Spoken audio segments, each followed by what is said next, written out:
Hi, my name is Yona. I'm the after school leader at Field Teen Center, and today I'm going to be talking about Firekeeper's Daughter, the debut novel by Angeline Boulley, which is about an Indigenous teenager who becomes an FBI informant in an ongoing meth investigation. I listened to it as an audiobook on the Libby app, which I highly recommend because the book includes a lot of Anishinaabe words and phrases, and it was really nice hearing them out loud because I think in a book, I might have just skimmed over them. This book does come with some trigger warnings. There is obviously a lot of talk about drugs, drug use and drug trafficking.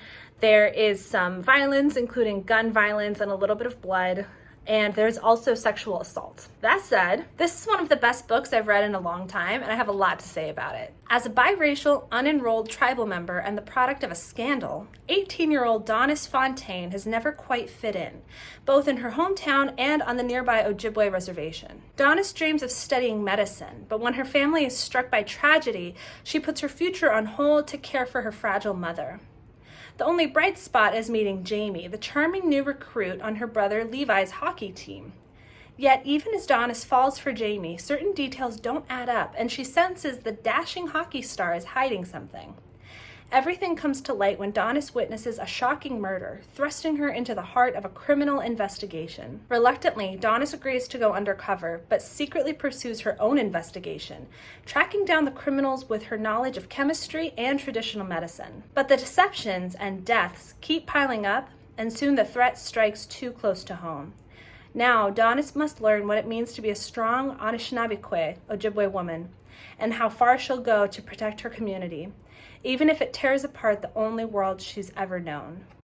This book has a little bit of everything. There's a romance plot brewing between Daunis and Jamie. There's a mystery about where the meth is coming from, who's responsible, and how Daunis is going to be able to stop it from affecting her community. There's thrills and danger, because there's an ongoing meth investigation. Hands down, my favorite thing about this book is Daunis. She's very smart, not because other characters tell us she's supposed to be smart, but we can see her trying to solve problems around her and how methodical she is. Like when she's searching for psychedelic mushrooms on nearby Duck Island, she makes a grid using yarn and blocks off the island piece by piece to search it, which is pretty clever. She's really good at using the teachings of elders around her to inform her life. This includes people she ends up disagreeing with later. She finds ways to take the best of what they've given her and use it to her advantage. It includes elders from the tribe, and it also includes characters like her uncle, who's dead from the very beginning of the story. We never meet on the page, but we get a really strong sense of who he is and what's important to him and how he sees the world because we see what Daunis has learned from him. Very cool trick and a very satisfying read for those reasons. We also get to really see Daunis grow and come to a more nuanced understanding of her own cultural practices. Early in the story, her aunt is going to a blanket party, which is when the community grabs a guy, rolls him up in a blanket, and women beat on him. And it's a way of getting justice, which otherwise wouldn't be served. And when it's first introduced, Daunis is really eager to join and to prove that she's really a part of the community. And her aunt scolds her and tells her that it's not for her.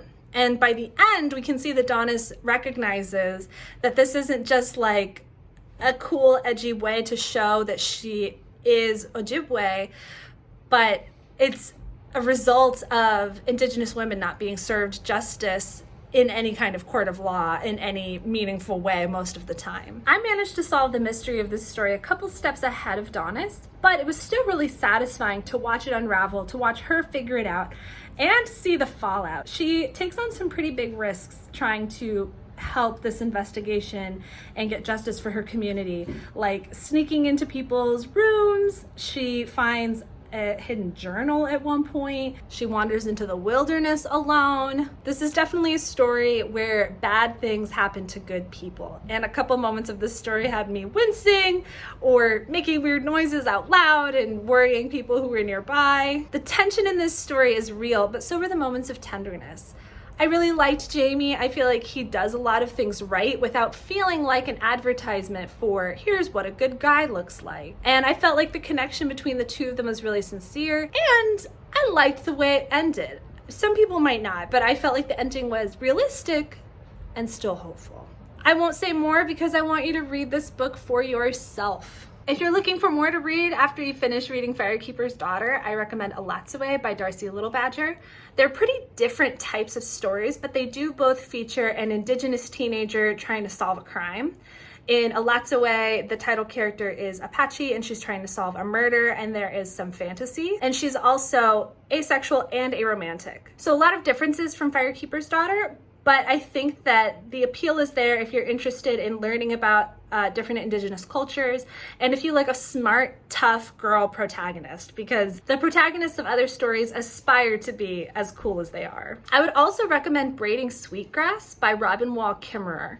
This is a nonfiction book, so it won't appeal to the same parts of your brain that like the Daunis Jamie love story and the drama, but it will appeal to you if you're interested in learning more about Indigenous culture, and specifically about Ojibwe culture and Anishinaabe language. Firekeeper's Daughter briefly mentions some characters selling sweetgrass, and I think this book by Robin Wall Kimmerer, in addition to being beautiful, can give a little bit of extra cultural context for those moments in Firekeeper's Daughter. If you need more book recommendations, or if you want to talk about a book that you've liked, get in touch with us. We'd love to hear from you. You can DM us on Instagram.